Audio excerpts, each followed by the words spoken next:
स्वागत है आपका। मैं हूं आपके साथ शिल्पा रावत। हुई मुलाकात बन गई बात, ऐसा हम इसलिए कह रहे हैं क्योंकि सीएम योगी आदित्यनाथ और ओपी राजभर की देर रात मुलाकात हुई है और यूपी में लोकसभा चुनाव को लेकर सियासी बिसात बिछनी शुरू हो गई है। इसे लेकर ऐसा ही माना जा रहा है। सभी पार्टियां अपने अपने सियासी नफा नुकसान के हिसाब से जोड़ तोड़ का गणित बैठा रही है। ओम प्रकाश राजभर ने वाराणसी में देर रात सीएम योगी से मुलाकात की।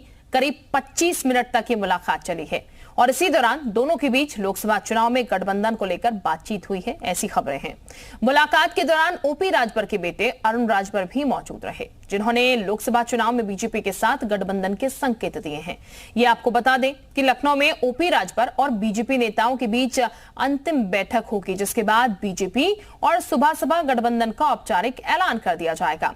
ओम प्रकाश राजभर 2022 का विधानसभा चुनाव समाजवादी पार्टी के साथ मिलकर लड़े थे, लेकिन सपा की हार के लिए राजभर लगातार अखिलेश यादव को जिम्मेदार ठहराते रहे और उन्होंने सीएम योगी की तारीफों के पुल बांधने शुरू कर दिए। तभी से कयास लगाए जाने लगे थे कि ओम प्रकाश राजभर साइकिल की सवारी छोड़कर बीजेपी के नाव में सवार हो सकते हैं। अब सवाल यह है कि पूर्वांचल में अच्छी पकड़ रखने वाले राजभर के साथ आने से बीजेपी को फायदा होगा, क्या राजभर का साथ छूटने से सपा को पूर्वांचल में नुकसान होगा?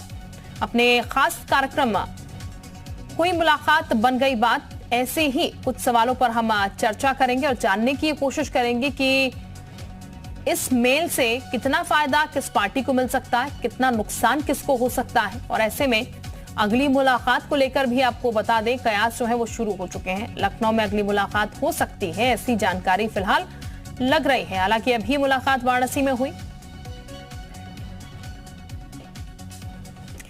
तो ये आपको बता दें कि जिस तरीके से मुलाकात का सिलसिला चल रहा है, कई बातें हैं, कई अटकलें हैं और 2024 का चुनाव भी नजदीक है, तो ऐसे में तमाम चीजें जो हैं वो सामने आ रही है। बहरहाल हमारे साथ कुछ खास मेहमान इस वक्त जुड़ चुके हैं, उनका सीधे हम आपसे तारुफ करा देते हैं। हमारे साथ इस वक्त बीजेपी से हरीश चंद्र श्रीवास्तव जी हैं, बहुत स्वागत सर आपका। इसके साथ ही हमारे साथ सपा से प्रोफेसर भुवन भास्कर जोशी हैं, आपका भी बहुत स्वागत उत्तर प्रदेश उत्तराखंड पर। साथ ही हमारे साथ सुबह प्रवक्ता जैनेन्द्र अर्कवंशी जी है, बहुत स्वागत आपका भी। साथ ही हमारे साथ जयपाल हमारे सहयोगी जुड़ चुके हैं। सबसे पहले हम बीजेपी का रुख कर लेते हैं, हरीश चंद्र जी के पास चलते हैं। श्रीवास्तव साहब, मुलाकात हो गई है, ये बता दीजिए अनाउंसमेंट कब होगा? ये मानकर चले अब तो गठबंधन लगभग तय है, क्योंकि अगली मुलाकात के भी कयास लगाए जा रहे हैं। ये तो माननीय मुख्यमंत्री जी या जो शीर्ष से बात हुई प्रकाश जी की, किन मुद्दों पे क्या बात हुई, इसके बारे में तो या तो माननीय मुख्यमंत्री जी बता सकते हैं या श्री ओम प्रकाश राजभर जी बता सकते हैं। लेकिन मैं इतना जरूर कह सकता हूँ कि आदरणीय योगी जी उत्तर प्रदेश के माननीय मुख्यमंत्री हैं, ओम प्रकाश राजभर जी माननीय विधायक हैं और सुबह के अध्यक्ष हैं। तो विभिन्न और भी इशूज होते हैं, विकास के मुद्दे हैं या नहीं। श्रीवास्तव साहब, कभी तो पानी पी के वो आप लोगों को तमाम चीजें बोलते थे, ये भी कहते थे कि बीजेपी के लोगों की कुर्सी खतरे में, हिंदू खतरे में नहीं है, दलितों के लिए बीजेपी कुछ नहीं करे। अब एक गले पानी जाने लगा है, तो इसलिए सवाल उठना लाजमी है। 2024 का चुनाव भी है, फिर पूर्वांचल में जीत की बात भी है, तो ये तमाम चीजें जो है सर, ये खाली नॉर्मल औपचारिक मुलाकात भर नहीं दिखती।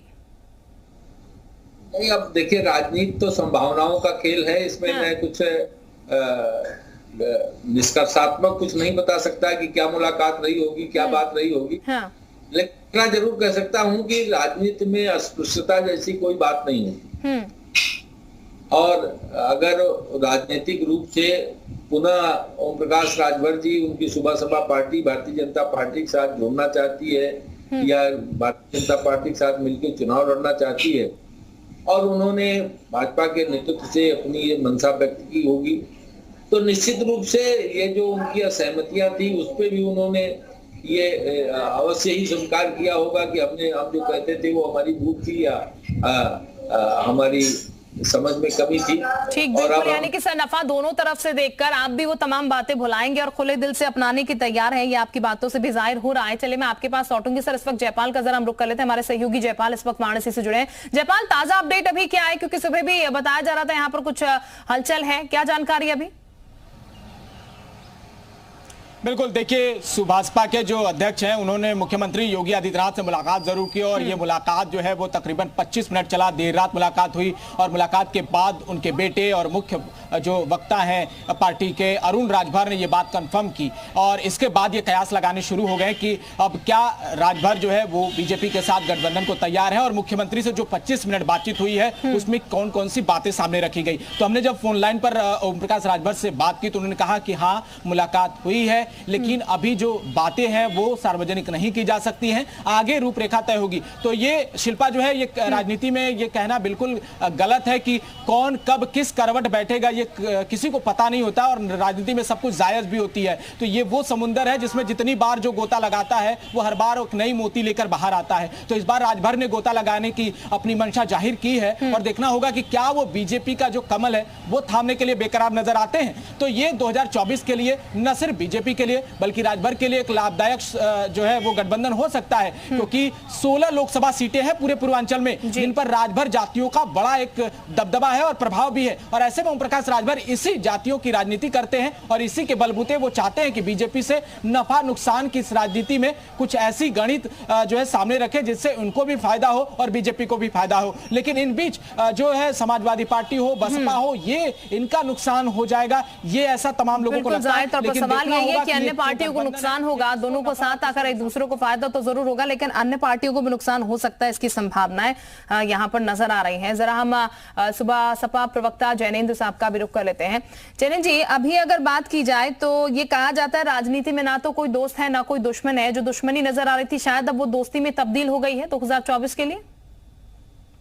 देखिए, हमारे वैचारिक और सैद्धांतिक रूप से मतभेद हो सकते हैं, लेकिन मनभेद हमारा किसी भी पार्टी के साथ नहीं रहा है। ऐसा ही हमारे नेता माननीय ओम प्रकाश राजभर जी का भी मानना है। दूसरी चीज मैं एक स्पष्ट कर दूं, बार बार एक चीज बोली जा रही है कि 16 लोकसभा सीटों पे हमारा प्रभुत्व है। मैं स्पष्ट कर दूं कि 32 लोकसभा सीटों पे प्रभुत्व है और 16 लोकसभा सीटें वो हैं जहां पे हमने 2022 में किसी न किसी विधानसभा पर चुनाव लड़ा था।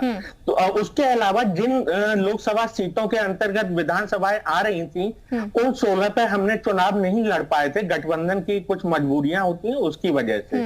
तो आपको समझना पड़ेगा कि 32 लोकसभा सीटों का पूरा जो प्रभुत्व है वो हमारी पार्टी का है, जहां 50,000 से लेके 2.5 लाख और 3 लाख वोट तक हम पा जाते हैं। तो ये एक तरीका है देखने का।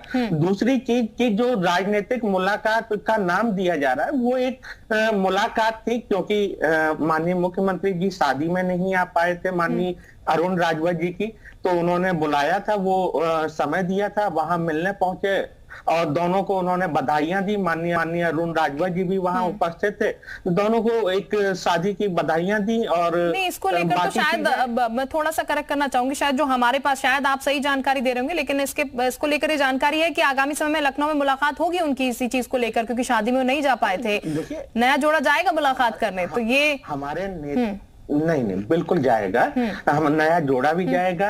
और दूसरी चीज ये है कि एक जो हमारी एक पार्टी है जहां पे 6 विधायक हैं, उनके क्षेत्र की समस्याएं होती हैं, उनको लेके हमारे नेताजी समय समय पर अलग अलग विभागों के मंत्रियों से और माननीय मुख्यमंत्री जी से पिछले 1.5-2 साल में मिलते रहे हैं, उससे पहले भी मिलते रहे हैं। तो इसमें ऐसी कोई भी राजनीतिक संभावनाएं नहीं तलाशनी चाहिए।